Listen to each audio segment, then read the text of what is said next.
Good morning, class. Welcome to the online classes for physics of class 12th. Here we are going to see the last topic for the magnetism and the matter. In the last session, we have seen about the tangent galvanometer. In that, we have seen that it contains 3 circular coils, 3 leveling screws were there, 3 connections were there, which depends on the number of the turns. There is a small needle is also there on the top. And we know that this needle used to get deflected when it is the magnetic compass kept near it, or any circular coil having some number of the turns is wounded over this coil. So we have seen that the connection would also be there. This pointer was there, and if you think that whenever a moving charges, that is any current carrying element or any magnetic needle, that is compass, will be kept near this circular tangent galvanometer circular coil of it, then it will show some deflection. So there will be deflection on the needle. So this is what the tangent galvanometer was. So what it is that whenever a tangent galvanometer, it works on the tangent law. We already know that the two magnetic fields, it will be taken as the two components. So one will be of the Earth's magnetic field and one will be of that current carrying element which will provide the magnetic field. So that is B and BH, and we have seen that the diagram will be there for you like this. This is B and BH. BH will be taken as the base of the angle between that median, the axis of the magnet, and that vertical component B. So between these, this angle will be taken as theta. So from there we can say that the perpendicular upon base can be given as B upon BH. That is, B will be the perpendicular and BH will be the Earth's magnetic field. That is the base. So on dividing it, we can get the tan theta as equals to B upon BH. From there we can find out the magnetic field of that current carrying element as B is equals to BH tan theta. Now we have seen that already the magnetic field at the center of the coil will depend on the number of the turns, right? So what it will be, that is mu naught Ni upon 2R. And from where we got this formula, we have already seen this for the magnetic field of the current carrying loop, circular loop for it we have seen. So similarly, we will be using the formula for the magnetic field at the center of the coil. So here the number of turns will be given by capital N, where R is the radius of the coil. So from here we can find out the value of current, and we can see that where K is the constant which will be given as tangent galvanometer's constant, which will be said as a reduction factor. So in the oscillations of a freely suspended magnet also, we have seen that whenever a magnet is suspended freely, it can align itself in the geographical north and the south due to that Earth's magnetic field. And what it is that whenever a magnet is tried to suspend, then it comes back and tries to align in parallel to that of the Earth's magnetic field. So what it is trying to restoring itself in the direction parallel to that of the magnetic field.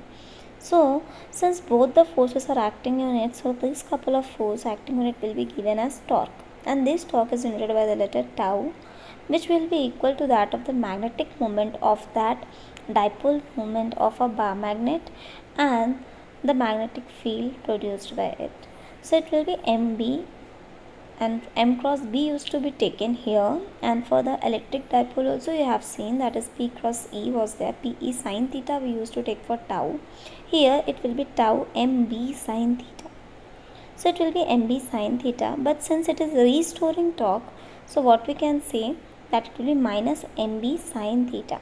So why it happens? Because when we rotate it, so what it happens that it tries to begin to vibrate and it again get into the direction parallel to that of the magnetic field. So what it is trying, that it is vibrating about the condition of that field direction, and it again try to come back to that position. So it is just restoring itself, like we know in a spring also that whenever we stretch that string, after stretching it, it just come back to its position. So that restoring force is to be there.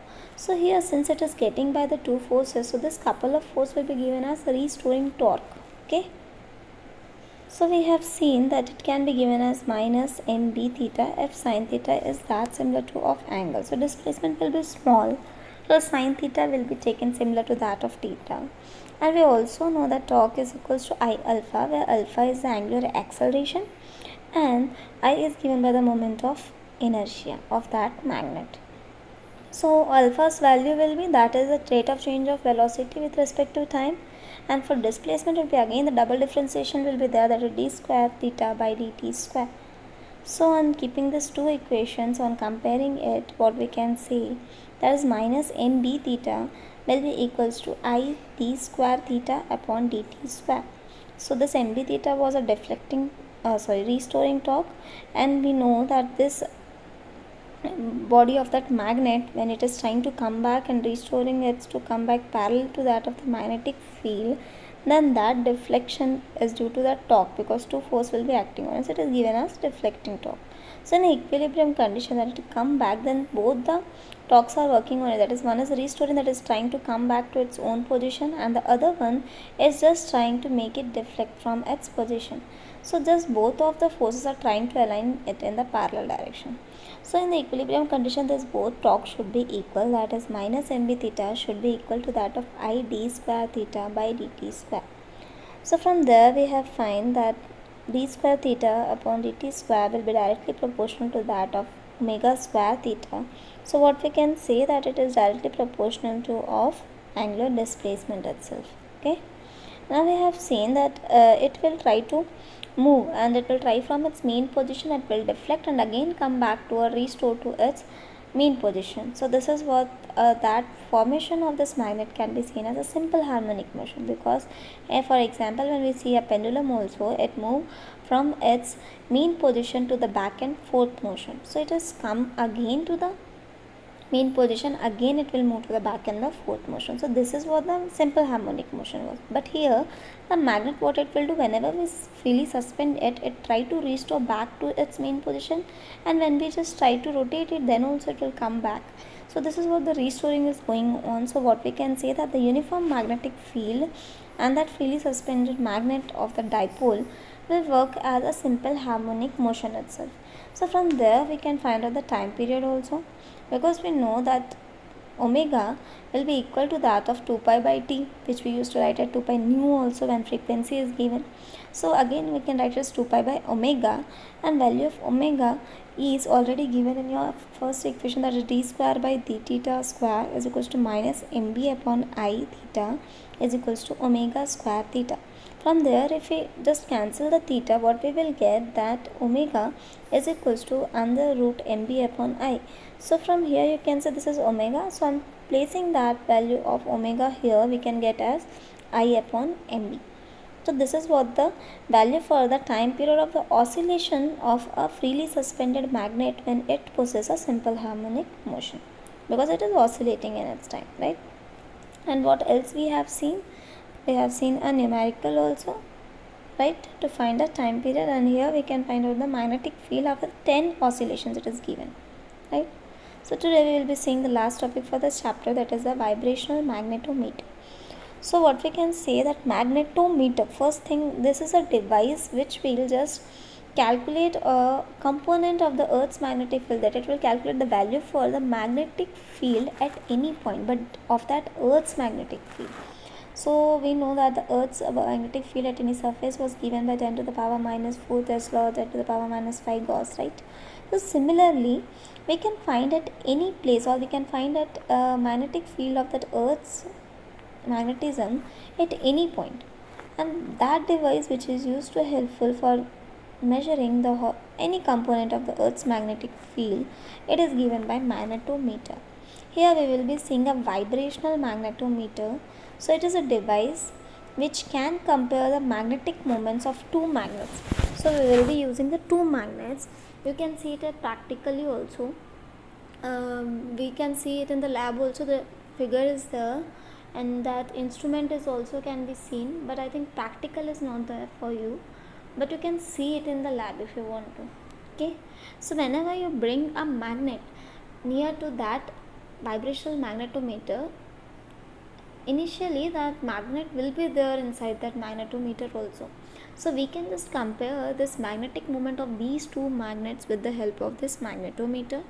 Similarly, we can determine the any one component of the vertical or the horizontal component of the earth's magnetic field.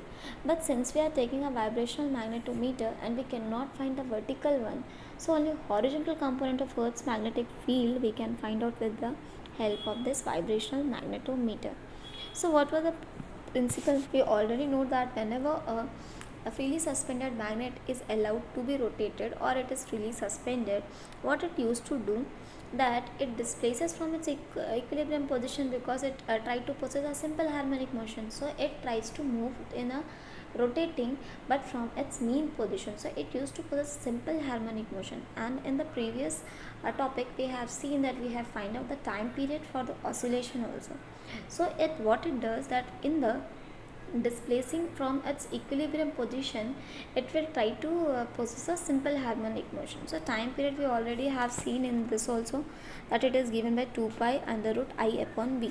So from there the magnetic fields of that magnet, freely suspended magnet, can be given as BH, that is a horizontal component of the earth's magnetic field.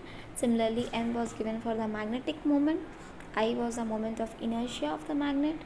Similarly, for time period we have given in the last topic, it will be the same. So now if we have to find out the moment of inertia, so for moment of inertia, since it's a bar magnet, it will be in the form of a rectangular shape. We have seen in the rotational motion of class 11th, we have find out the moment of inertia for different shapes, that is circular loop, uniform rod, circular ring shape. So from there we have seen that it will be half mr square, but instead of r we will be using L square plus b square, that it will be the length and the breadth of that magnet which we are using, and it is given by 12 and it is divided by 12. So L square plus b square upon 12 will be the moment of inertia for the magnet which we will be using here in the particle. So it will be mass into L square plus b square upon 12. So what it just consists of, you can see here for right in the construction, that this there will be a wooden box, and this where you can see that first in this back forth motion, that is the back part of your vibrational magnetometer, both will have some glass window, and the narrow tube will be there at the top of the magnet which you can see here, and it has some torsional head, and that will be a glass tube, and in that glass tube from the torsional head a silk thread will be there, in which a brass strip will be there, in that we can just allow the magnet to be suspended, right? So the glass box will try to, we know that air can rotate that magnet, freely suspended magnet can be rotated with the external effect of that air also. So this windows of glass will protect that magnet without being movable or without being rotated. So what it can be, that at the top of the wooden box also there is a torsional head from where the silk thread will be suspending, and in that the magnet will be freely suspended. Similarly, there are two slits also there through which the vibration magnet can be observed. From there you can see that how it is just moving. Okay, so at the down you can see a reference line is given in between the mirror. The mirror strip will be there, and outside that the reference line is given for you. So what you will do, that you will try to bring a magnet near this vibrational magnetometer, and that magnetometer inside that magnet will try to rotate itself and will be moving. Since we have read about restoring torque, so it will be tried to move, and you have to try that box to till it will get, you will be using a compass needle so that you can find out the direction also. So you have to move that box so that it can align itself in the north and the south direction. You can use a compass by keeping near it to it so that you can find out the north and the south direction, and you just have to move that box since that magnet get into the parallel direction of the earth's magnetic field. Okay, and leveling screws will also be there, and what you have to do, that the compass needle will bring near the reference line and will be, try to rotate that box so that it can get parallel to that of the compass of the needle, to set that the the magnetometer in the north south direction. You can use a compass needle, you can keep it behind the magnetometer. From there you can find out the north and the south direction, and you just have to move that box so that it can get align itself in the direction of the north and south. Similarly, there is no we should ensure that there is no twist in the thread. because we are using a brass bar, and similarly a silk thread is also there. So that allow the stirrup to come to the rest, so that it can come to the rest and adjust itself in the north and the south direction. Now we will be replacing that magnet by a small magnet with a pointing geographical north south, and we will bring a powerful magnet near the box. We have already seen that we can compare the two magnetic moments of the two different magnets. So we will bring a different magnet near to it. The suspended magnet start oscillating, and by oscillating we can see how much time it is taking for a single oscillation. So from there you can find out the frequency also, time period also, magnetic moments can be compared, and the same what you can say that if the two magnets are of same size and moments, you can find out the magnetic moment of that same size and the same mass magnet. Okay, you can find out the similar magnetic moment. You can find out the BH, that is the horizontal component of the Earth's magnetic field also. So from here you can see this is the time period for the oscillation, that is T is equals to 2 pi under root I upon MBH.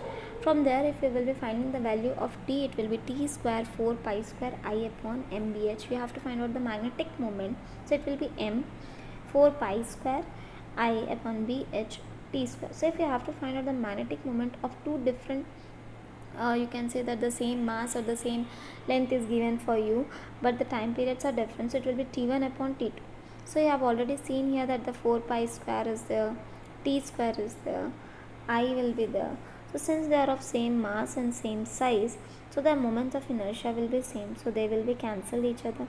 We already seen that their mass will be same, so they will have the m value, also magnetic moment will be different. We have, because we have to find out, so I will be the same, it will be cancelled, 2 pi will be cancelled each other, that is 4 pi square may be cancelled, and we can find out the value of the BH, that is common for both of it because it is a horizontal magnetic field of the Earth's magnetism. So it will be equal to that of m1 upon m2, that is m2 upon m1 will be equal to T1 square upon T2 square. So here you can compare the magnetic moment of two magnets that will be of same length and will be of the same mass. Now the comparison of the magnetic moment of two unequal sizes and mass. This is what the sum and the difference method. Earlier we has to have a practical of this magnetometer, and in that it used to be given that sum and difference method you have to derive also. But now with the exam also being the MCQ pattern and your practicals, I think many of the practicals deleted also. So what we can say that we just have to go through the topic itself that to know about it.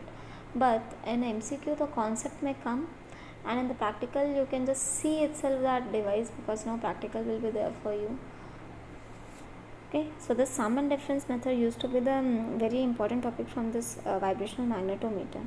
Okay, so what the sum and difference method or sum position, that we have to place the two magnets in that stirrup of the vibrational magnetometer, that is near the reference line. So what it will happen, that the moment of the inertia of that two magnets will be equals to m1 plus m2, and moment of inertia will be given by I1 plus I2, and the magnetic moment will be given as m1 plus m2. Magnetic Earth's field will be equals to BH.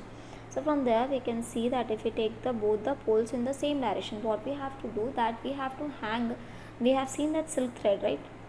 Here we have to hang the two magnets together with the same poles coinciding each other, and the next time the two different poles will be coinciding each other. Okay, that is what the sum and the difference method is. So from there you can just compare the magnetic moment. So that will be equal to that of T2 square minus T1 square upon T2 square plus T1 square, that is m2 upon m1. So a comparison of horizontal magnetic field also can be done.